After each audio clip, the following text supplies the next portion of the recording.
My first impression, this package is very, very heavy to carry it around. It's not that easy as one person. So let's unpack it and then let's have a look what's inside.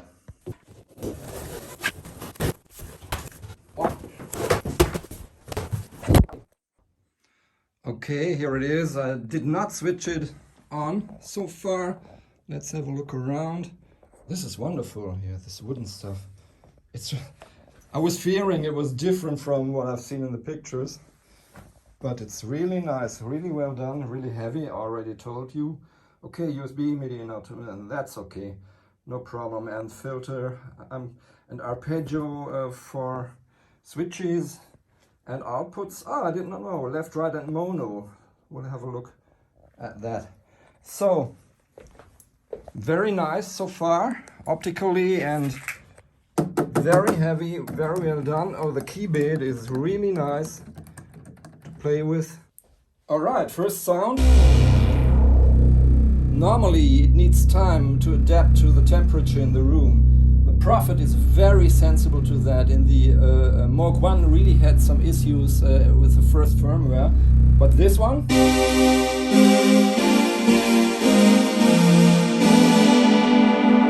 it's right there. I don't calibrate it with it.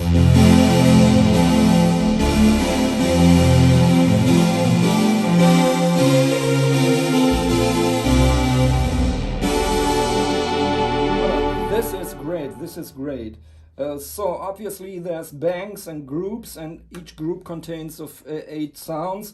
That's what you do normally at first. I go through the song.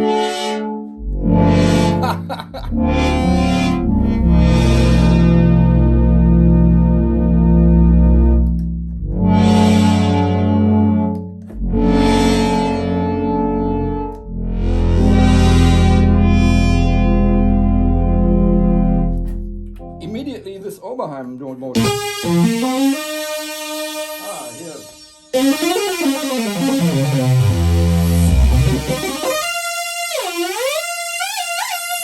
This is different. This is pitch and this is modulation. Maybe I can change it somehow.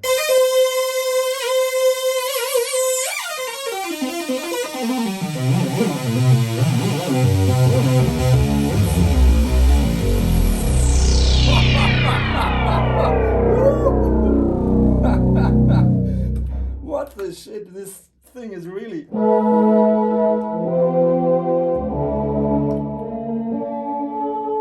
Arpeggiate.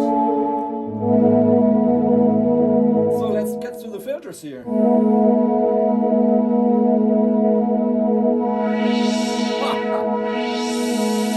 Put up the resonance. It's not going into self-resonance. With the Prophet you can do that. Yes. With this SEM filters, but it's also got a 4-pole filter inside. So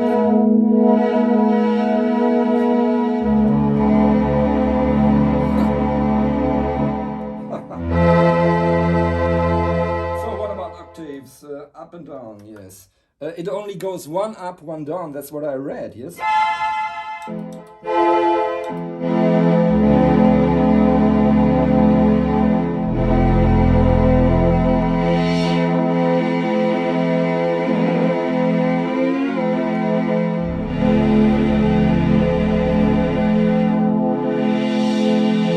This is really fun, you know what?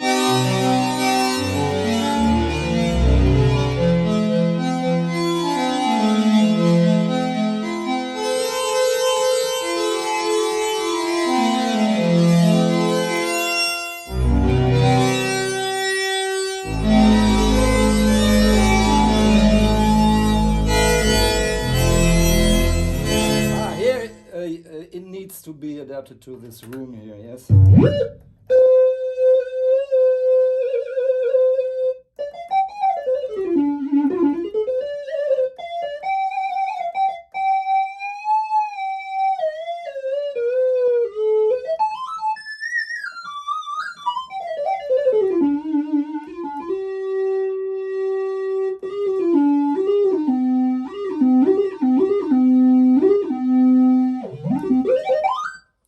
Okay.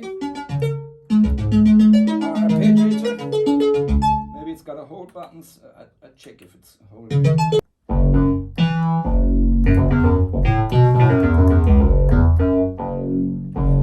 So I stroll through the banks.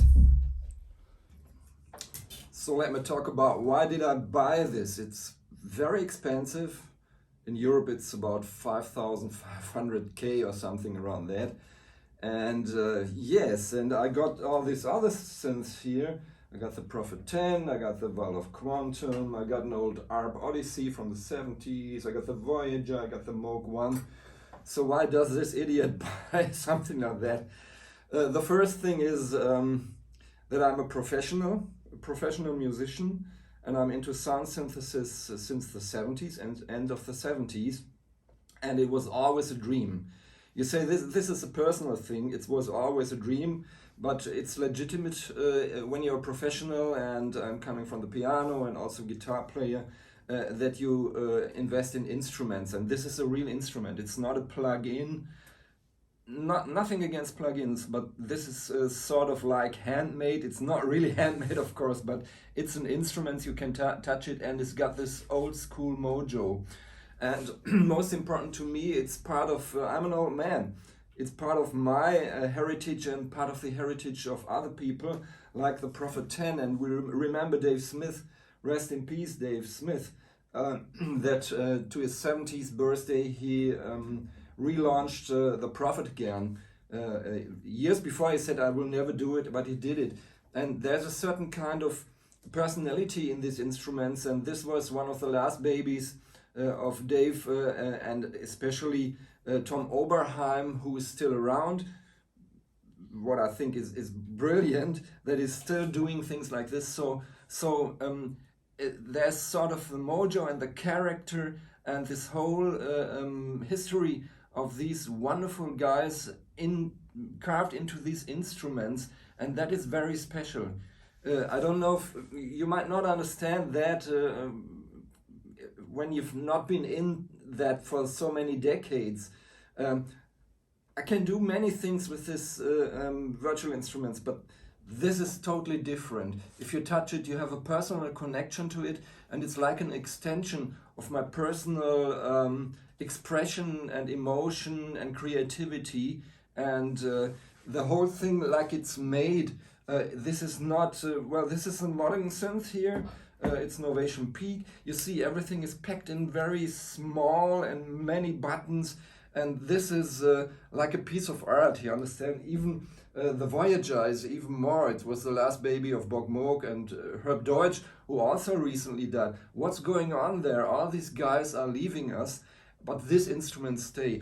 And I must say, this is one of the reasons why I wanted one. The other one, of course, is a musical reason. It has a different sound. I really compared the Prophet 10 to this. The Prophet 10 for bass, and it seems to be more aggressive. And the major difference to me, I can prove that, I also did that, are the filters, of course. While the filters in this Oberheim can be changed between different generations of the OBs.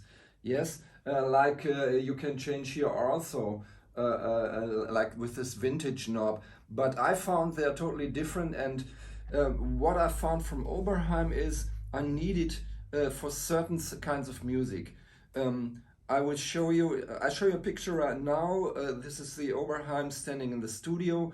I'm just doing a recording with Studer tape recorders, with a Studer 904 desk, which is totally analog. We only use EMT reverb plates, EMT 104 and 204, the gold plate, and we use Roland Space Echo, which is a tape echo.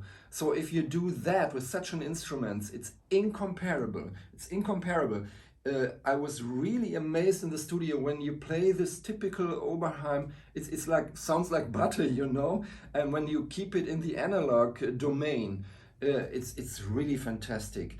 I was always impressed by guys like Lyle Mays. Lyle Mays was the guy for me who did the most emotional and wonderful Oberheim sounds ever. If you listen to old Pat Metheny records where he uses that. So this was always something I had in my head, and that differs. The Moog One is very special. it's not this typical Moog thing to me. I get very typically Moog with the Matriarch. This is for me the old school machine, while it's quite new. And the Voyager is for me a beast if it comes to soloing. I don't use this very much for soloing now. And the Prophet is a prophet, and what can I say? And this is a digital connection to the whole things. I thought digital I can do with a PC, but the whole user interface here done by Axel Hartmann, this is different. But this is for me now the real thing. I really like it, and I had a Strymon Night Sky here. I gave it back. Yes, I don't need it, because this sound is brilliant, and it's got, this is only mono, it's got the stereo and mono, and we used it in the studio only for mono tracks. I will play a few excerpts from what we did there, and this with a classical acoustic instrument in connection. It does not blow up the whole recording by putting everything over it. It's perfectly fitting into that, and I think that was what these guys like Mays were also thinking. It's a fantastic synth compared to somebody else in a band or to some other tracks. They are very delicate or acoustic and have this airy touch, and for that is quite good. Okay, so that's it, and I play a little bit from this recording, and you can make up your mind. But in the end, it's a fantastic thing, a synth, I think.